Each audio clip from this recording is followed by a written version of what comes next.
بسم اللہ الرحمن الرحیم۔ السلام علیکم۔ حضرت علی رضی اللہ عنہ پر اللہ تعالیٰ کا یہ بہت بڑا کرم اور احسان ہوا کہ اللہ نے ان کے ساتھ خیر اور بلائی کا ارادہ کر لیا تھا۔ قریش پر مشکل اوقات آتے رہے۔ ابو طالب عیالدار تھے۔ رسول اللہ صلی اللہ علیہ وسلم نے اپنے متمول چچا عباس سے کہا، اے عباس، آپ کے بھائی ابو طالب کثیر العیال ہیں، آپ کو معاشی مشکلات کا اندازہ بھی ہے، آؤ چلے ان کے عیال کا کچھ بوجھ کم کریں۔ ایک بچہ میں لے لیتا ہوں، ایک آپ لے لیں، ہم ان کی کفالت کریں گے۔ حضرت عباس نے حامی بھر لی۔ دونوں جناب ابو طالب کے پاس آئے اور اپنی رائے پیش کی۔ انہوں نے کہا، عقیل کو میرے لیے چھوڑ دو، باقی جیسے مناسب سمجھو کر لو۔ رسول اللہ صلی اللہ علیہ وسلم نے علی رضی اللہ عنہ کو اپنے دامن سے چمٹا لیا اور حضرت عباس نے جعفر کو لے لیا۔ علی رضی اللہ عنہ حضرت محمد صلی اللہ علیہ وسلم کے ساتھ ہی رہے۔ اللہ تعالیٰ نے ان کو مبعوث فرمایا تو علی رضی اللہ عنہ نے ان کی پیروی کی، ان کی نبوت کا اقرار کیا اور ان کی تصدیق کی۔ جعفر عباس کے پاس رہے، انہوں نے اسلام قبول کیا، پھر ان سے مستغنی ہو گئے۔ رسول اللہ صلی اللہ علیہ وسلم نے اپنے دادا عبد المطلب کی وفات کے بعد چچا ابو طالب کی جانب سے ان کی سرپرستی، کفالت اور حسن سلوک کا ان کو اچھا بدلہ دیا۔ یہ بات حضرت علی رضی اللہ عنہ کے لیے اللہ تعالیٰ کی جانب سے بہت بڑی نعمت اور احسان عظیم بن گئی۔ حضرت محمد صلی اللہ علیہ وسلم وہ شخصیت تھے جن کو اللہ تعالیٰ نے ادب سکھایا، ان کی حفاظت کی اور ان کا خاص خیال رکھا۔ حضرت محمد صلی اللہ علیہ وسلم کے اخلاق و اوصاف سراپا قرآن تھے۔ یہ قرآنی اخلاق حضرت علی پر منعکس ہوئے۔ حضرت علی رضی اللہ عنہ کی فضیلت کے لیے یہی مبارکباد کافی ہے کہ انہوں نے نبی صلی اللہ علیہ وسلم کے زیر سایہ اسلام کے گھر میں پرورش پائی اور زندگی کے ابتدائی دور ہی میں اسرار اسلام سے واقف ہو گئے۔ یہ اس وقت ہوا جب اسلام کی دعوت نے ابھی تک خانہ نبوت سے باہر قدم نہیں نکالا تھا۔ اسلام کو ایسے اعوان و انصار کی تلاش تھی جو اس کا ہاتھ مضبوط کرے اور اسے لوگوں کی دنیا میں لے چلے تاکہ وہ انہیں اندھیروں سے نکال کر روشنی کی طرف لے آئے۔ ابن اسحاق نے روایت کیا ہے کہ حضرت علی بن ابی طالب حضرت خدیجہ سلام اللہ علیہا کے مسلمان ہونے کے بعد نبی صلی اللہ علیہ وسلم کے پاس آئے تو ان دونوں کو نماز ادا کرتے ہوئے دیکھا۔ حضرت علی رضی اللہ عنہ نے پوچھا، اے محمد صلی اللہ علیہ وسلم، یہ کیا عمل ہے؟ نبی اکرم صلی اللہ علیہ وسلم نے فرمایا، یہ اللہ کا وہ دین ہے جسے اس نے اپنے لیے منتخب فرمایا ہے اور یہی دین رسولوں کو عطا کر کے مبعوث فرمایا ہے۔ میں تمہیں بھی ایک اللہ کی بندگی کی دعوت دیتا ہوں، اب تمہیں لات و عزا کا انکار کرنا ہوگا۔ حضرت علی رضی اللہ عنہ نے رسول اللہ صلی اللہ علیہ وسلم سے عرض کیا، یہ ایسی بات ہے جو میں نے آج سے پہلے کبھی نہیں سنی۔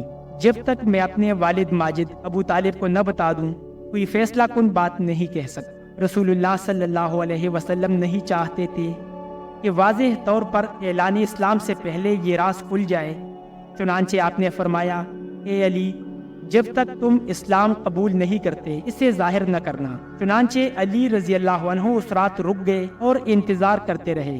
اللہ تعالیٰ نے ان کے دل میں اسلام کی محبت ڈال دی۔ صبح ہوتے ہی رسول اللہ صلی اللہ علیہ وسلم کی خدمت میں آئے اور عرض کیا، اے محمد صلی اللہ علیہ وسلم، آپ نے مجھ سے کیا بات کہی تھی؟ رسول اکرم صلی اللہ علیہ وسلم نے فرمایا، تم یہ گواہی دو کہ ایک اللہ کے سوا کوئی حقیقی معبود نہیں، اس کا کوئی شریک نہیں، اور لات و عزا کا انکار کرو اور اللہ تعالیٰ کے مد مقابل سے بیزاری کا اظہار کرو۔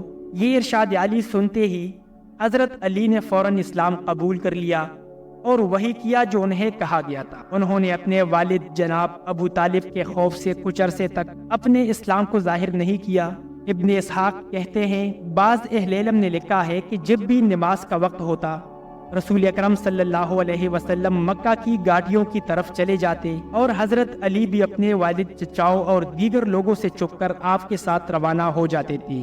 وہاں نماز ادا کرتے تھے، جب شام ہو جاتی تو واپس آ جاتے تھے۔ مشیت الہی کے مطابق وہ اسی طرح کرتے رہے۔ ایک دن ابو طالب نے ان دونوں کو نماز ادا کرتے ہوئے دیکھ لیا اور رسول اللہ صلی اللہ علیہ وسلم سے پوچھا، میرے بھتیجے، یہ کون سا دین ہے جو تم نے اختیار کیا ہے؟ انہوں نے فرمایا، چچا جان، یہ اللہ تعالیٰ، اس کے فرشتوں اس کے رسولوں اور ہمارے جدی امجد ابراہیم علیہ السلام کا دین ہے۔ اللہ تعالیٰ نے مجھے اپنے بندوں کی طرف رسول بنا کر بھیجا ہے۔ چچا جان، آپ میری خیرخواہی اور نصیحت کے زیادہ مستحق ہیں۔ ہدایت کی دعوت قبول کرنے اور اس بارے میں میری مدد کرنے کا زیادہ حق رکھتے ہیں۔ ابو طالب نے کہا، میرے بھتیجے، میں اس راستے اور دین کو نہیں چھوڑ سکتا جس پر میرے آباء و اجداد چلتے چلے آ رہے ہیں، لیکن میں جب تک زندہ ہوں تمہیں کسی تکلیف اور پریشانی کی ضد میں نہیں آنے دوں گا۔ علماء نے لکھا ہے کہ پھر انہوں نے علی رضی اللہ عنہ سے پوچھا، بیٹے یہ کیا دین ہے جسے تم نے اختیار کر رکھا ہے؟